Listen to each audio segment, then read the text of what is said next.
моя сладкая. Все, ялар, поялар.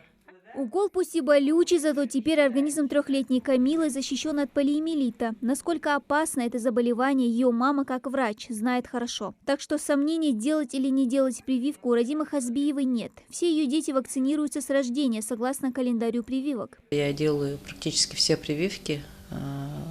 Вот.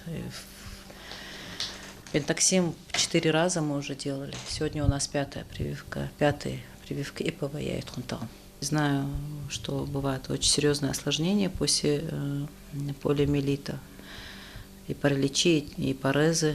Второй тур плановой иммунизации от полиомиелита стартовал в регионе с 3 апреля. Всего вакцинации от инфекции в Назрановской городской детской поликлинике подлежат 12 тысяч детей по Магасу и Назране. Больше половины маленьких пациентов в рамках первого тура уже привиты. Первый тур мы проводили в марте месяц назад, и сейчас вот тех деток, которые мы привили в первом туре, мы сейчас проводим дальше вакцинацию по плану, индивидуальному, опять же, плану на каждого ребенка, и смотрим, допустим, первый тур, который мы привили, да, детей, если у него какие-то аллергические реакции на компонент этой прививки, они бывают очень редко, конечно.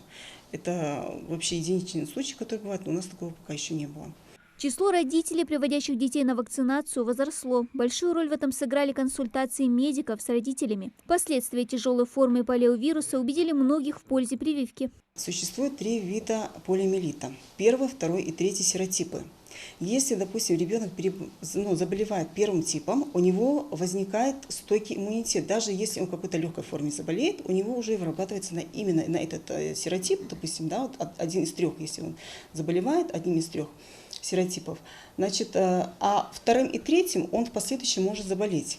А вакцина является, скажем так, своеобразным лотерейным билетом на то, что все 3 типа содержатся в этой вакцине, есть гарантия, что он не заболеет. Согласно календарю прививок, ребенок должен получить 6 доз вакцины. 3 из них ему вводят в 3, 4,5 и 6 месяцев. Следом идет ревакцинация 18, 20 месяцев и в 14 лет. Мы этих детей всех берем на учет и проводим по индивидуальному календарю, в зависимости от того, как он, какими заболеваниями, допустим, болеет, хроническими, острыми, врожденная какая-то патология есть. С врожденной патологией дети более подвержены полиомиелиту, особенно если есть у них патология, допустим, мозговой оболочки головного мозга, то есть врожденная какая-то гидроцефалия или черепно-мозговая травма, когда имелась в анамнезе. Эти дети у нас больше подвержены полиомиелиту. Заразиться вирусом можно при несоблюдении правил личной гигиены или через загрязненную воду, боль в горле, высокая температура, быстрая утомляемость. Симптомы полиомиелита можно спутать с ОРВИ. Поэтому при любом недомогании медики советуют родителям тут же обратиться к специалисту. В тяжелой форме вирус для ребенка опасен. Локализация его больше происходит, то есть он более, скажем так, приспособлен к серому веществу спинного мозга, и тем самым, поражая его, серое вещество, да, происходит у детей параличи, происходит рук, ног, вялые параличи называются. Значит, самое грозное здесь осложнение – это когда происходит у нас паралич дыхательной мускулатуры. Или когда ребенка помещают на искусственную вентиляцию легких, и это может быть даже пожизненное.